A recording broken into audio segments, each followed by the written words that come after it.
A percepção do brasileiro com a segurança pública deve ser observada. 96, é quase que toda a população brasileira. 96% dos brasileiros têm medo de sofrer algum crime. 40% dizem já ter sofrido algum crime. O maior medo relatado é cair em golpes e perder o dinheiro pela internet ou pelo celular. Esse é o pavor dos brasileiros. Está aí um recorte da pesquisa de hoje. Se a gente puder abrir aqui no telão, o que você diria que tem medo? Ser vítima de um golpe e perder dinheiro pela internet, 86%. Ser roubado à mão armada, 86% também. Ser morto durante assalto, 86%. Ter o celular furtado, 83%. Ser roubado ou assaltado na rua. Ser vítima de agressão sexual, 82%. Gente, tudo na faixa dos 80%. Vítima de bala perdida, olha isso, 82%, né? Ser assassinado, 79%. Isso aí é um dos dados, né, que são os maiores temores. As mulheres relatam mais medo do que os homens em todas as situações avaliadas, e a gente sabe por quê, né? Enquanto os homens temem mais crimes patrimoniais, mulheres dizem temer mais a violência e riscos à vida. O levantamento também aponta que as classes D e E sentem mais medo do que as classes A e B. 41% dos brasileiros dizem ver a atuação do crime organizado no bairro, onde eles moram. Quer dizer, você vê crime organizado? Vejo, 41% dos brasileiros. Está aí, ó, esse dado aqui, importantíssimo. Na sua opinião, existem grupos criminosos organizados, envolvidos com o tráfico de drogas ou milícias atuando no seu bairro ou moradia? 41,2% dos brasileiros veem o crime na sua rua, no seu bairro, na sua vida, no seu cotidiano. 51,1% não veem. Vamos lá, professor Rafael Cadipani, que também é pesquisador do Fórum Brasileiro de Segurança Pública, da Fundação Getúlio Vargas, especialista nessa área, sempre está aqui para nos ajudar. Olá, professor, bom dia, seja bem-vindo. Bom dia, Fabiola, bom dia, Josias, bom dia, Schneider, e quem está nos assistindo. O que mais te chama a atenção, o que mais te preocupa, o que mais é grave desses dados aí divulgados hoje? Então, Fabiola, eu acho que a gente, como milito nessa área, todo mundo sempre vem conversar, vem perguntar, vem querer saber sobre essa questão de segurança pública, porque as pessoas estão muito amedrontadas, né? Eu acho que todos os dados chamam muito atenção e o que mais me chama atenção, na verdade, é a falta de um plano consistente, de uma articulação de governo federal, governos estaduais, municípios importantes, parar com essa disputa política, parar com essa rinha que a gente vive em volta desse tempo, porque as pessoas estão morrendo de medo. Eu acho que o mais me chama a atenção é a falta de um plano consistente, nacional, organizado e articulado para enfrentar esse problema. Josias escreveu sobre isso também. Contexto... Ô, Josias, você vai fazer pergunta? Eu ia até perguntar, porque você já escreveu a respeito disso, né, na sua coluna, Escrevi, falando justamente sobre a preocupação, né, do brasileiro em relação à criminalidade e o temor que está com a própria pessoa, porque é o celular, né?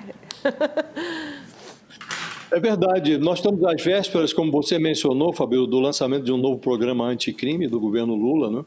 E aí chega ao noticiário essa pesquisa do Datafolha, feita por encomenda do Fórum Brasileiro de Segurança Pública, e aí revela o que todo mundo intui, né? Quase 100% dos brasileiros temem ser vítima de crime, né? E já nem precisam sair de casa mais para experimentar essa sensação de insegurança, porque é só entrar no celular. Então, no topo da lista dos grandes medos do brasileiro está o temor de perder dinheiro em golpes digitais. Esse temor alcança mais de 80% da população, algo como 140 milhões de pessoas. Então, aquele assaltante clássico de arma em punho, ele continua frequentando o imaginário nacional. Pessoas não deixaram de ter medo desse assaltante clássico, mas ele agora divide espaço com um criminoso mais sofisticado, do tipo que captura senhas, invade aplicativos, limpa contas bancárias sem precisar usar capuz, sem precisar fugir da polícia, né? E há uma outra evidência muito preocupante, porque também reforça essa sensação de que o ambiente doméstico pode ser mais ameaçador em determinadas circunstâncias do que a rua. O mesmo país que teme esse crime tecnológico convive com o aumento dos crimes contra mulheres. Então, grande parte desses crimes acontece entre quatro paredes. E as estatísticas estão mostrando aí, entre janeiro e março, o país registrou quase 399 casos de feminicídio. E foi o primeiro trimestre mais letal em 10 anos. Né? E o Datafolha mostra que o medo da agressão de companheiros, que atinge ali 42,2%, é quase tão grande quanto o medo de andar pela vizinhança depois de anoitecer, 47,6%. Então, num cenário como esse, Fabiola, em que a bandidagem está mandando mensagens com links maliciosos, está fazendo Pix, e em alguns casos o bandido dorme do lado, né? O anúncio de mais um programa governamental anticrime já não traz esperança, né? Estamos a menos de 5 meses da eleição. Pode até aumentar a raiva do eleitor. O que é que pode ser feito agora? Parece que estão utilizando band-aid para conter uma hemorragia, né? Então, o eleitor pode se dar conta de que o medo acaba sendo a única coisa que não o abandona nunca. Está sempre presente do seu lado, né? Então, eu até aproveitaria, Fabílio, para perguntar se o professor Alcadipani não tem essa impressão também, que a essa altura, a 5 meses da eleição, por mais meritório que seja combater crime organizado, melhorar a situação dos presídios, mas parece remendo a essa altura, né? Porque não traz nenhum plano consistente, nada que se pareça com uma coisa organizada, com os vários entes da federação, né? A União, os estados, os municípios. Não lhe parece um arranjo muito precário, professor? Josias, sem dúvida, né?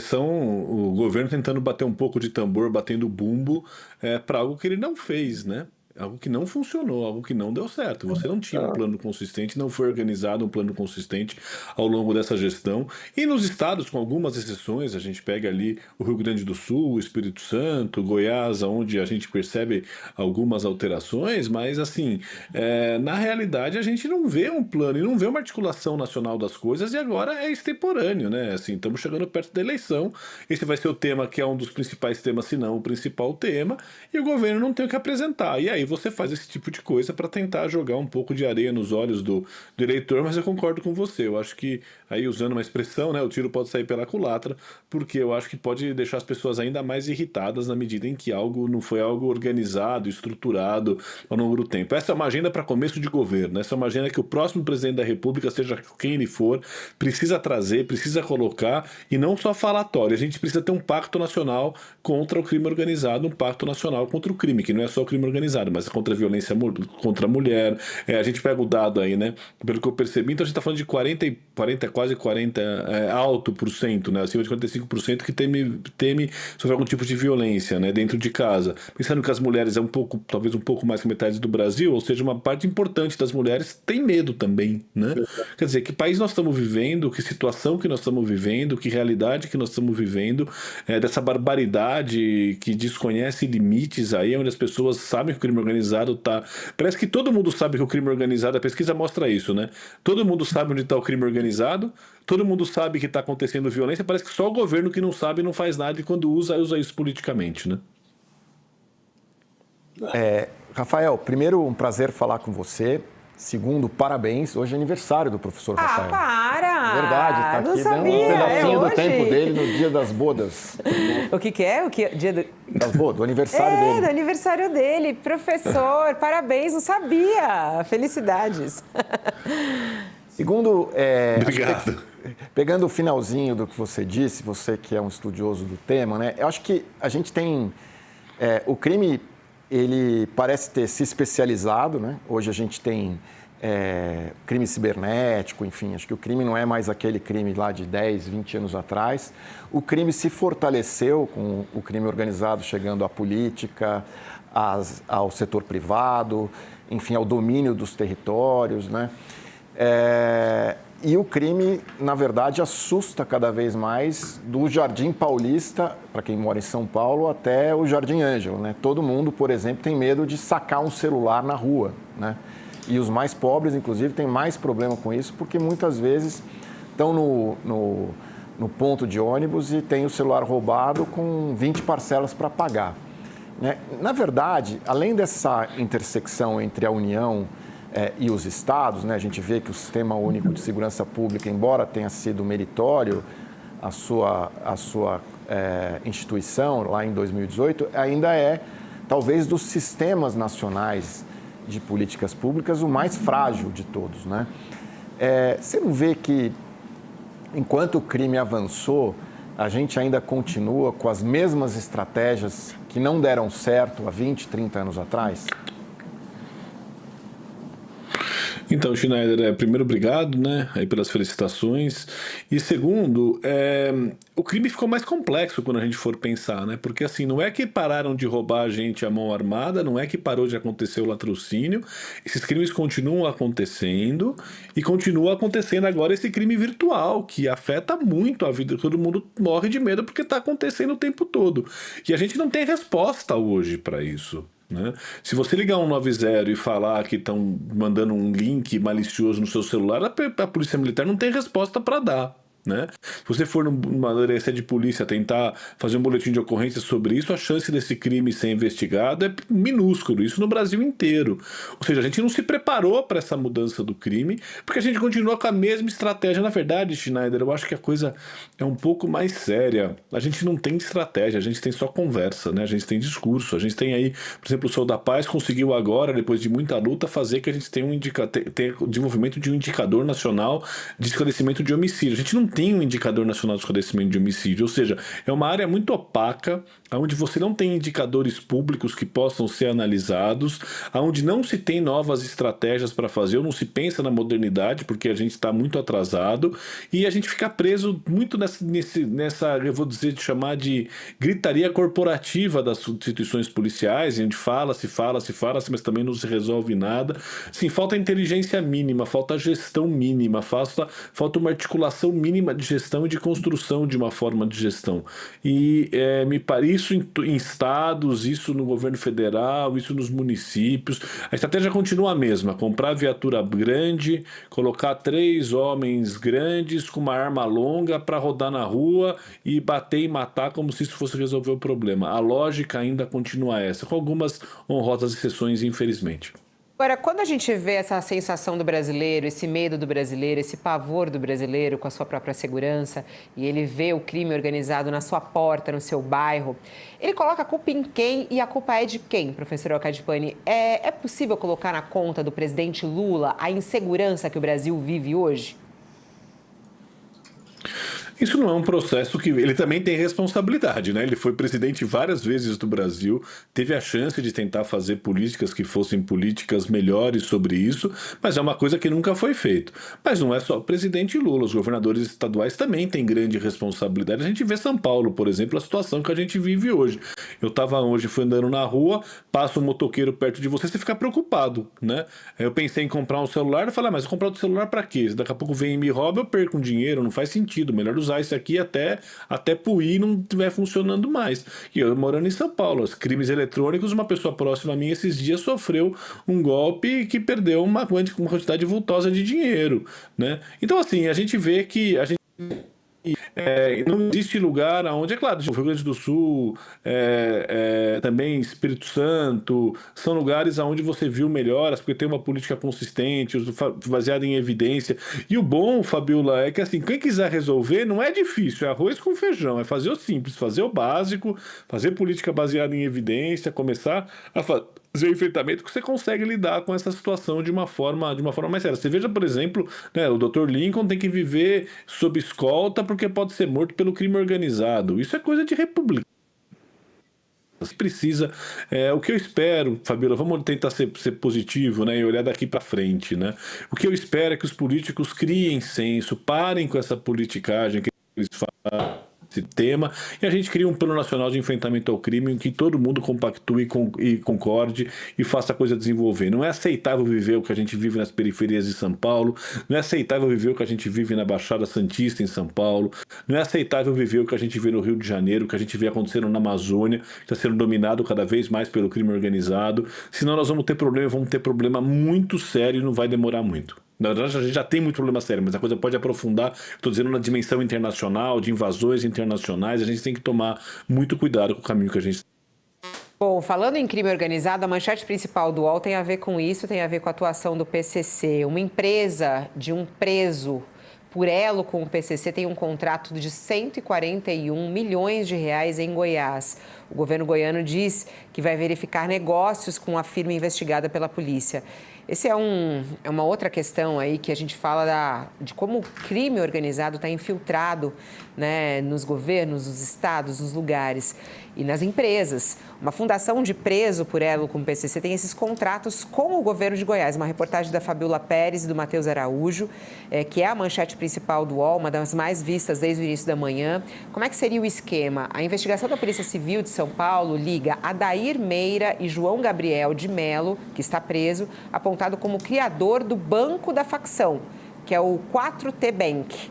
O relatório da polícia mostra supostas negociações entre esse Meira e João Gabriel para misturar recursos ilícitos com lícitos. Aí eles fazem essa mistura para que as coisas tenham uma cara de ilegalidade. A defesa de Meira nega as ligações com o PCC. E como é que seria a lavagem de dinheiro segundo a investigação da polícia? A polícia chegou ao nome dele em 2024 durante uma operação, a Decúrio. O esquema envolveria a emissão de boletos pagos por empresas ligadas à Meira. Os boletos seriam pagos, entrariam no caixa do 4T Bank, sacados voltariam em espécie para Meira. A polícia aponta o uso de aeronaves fretadas e helicópteros para levar dinheiro até os estados. E o relatório da polícia indica que Meira exerceria controle sobre operações e tinha grande poder de mando sobre as quantias movimentadas. Quando a gente vê essas operações e eles chegarem a essas revelações, professor Rafael Cadipani, a gente fica pensando de como seria necessário evitar tudo isso, né? Como é que você vê essa divulgação e essa manchete de hoje do UOL? Claro que, assim, a investigação é preciso que seja aprofundada essas investigações, mas primeiro mostra, dá os parabéns à Polícia de São Paulo, né? A gente faz muita crítica muitas vezes, mas esse é um trabalho esplendoroso que está sendo feito ali pelo Dr. Fabrício, doutora Margarete, doutor Júlio ali, né? Que cuidam dessa região aí de São Paulo. É um trabalho esplendoroso que continua e tem dado continuidade, é muito importante que continue acontecendo, né? Assim, Fabiola, isso é o que está aparecendo, né, Fabiola? Isso é o que está aparecendo. Esses tentáculos do crime organizado na economia formal brasileira e nos estados, ele é gigante, principalmente porque eles sabem que no serviço público você vai ter menos controle. Embora exista Tribunal de Contas, a gente sabe que efetivamente não. Então, para o crime organizado, vale muito a pena se associar, fazer empresas de fachada, se relacionar com governos, fazer compras para governos como uma forma de lavar dinheiro.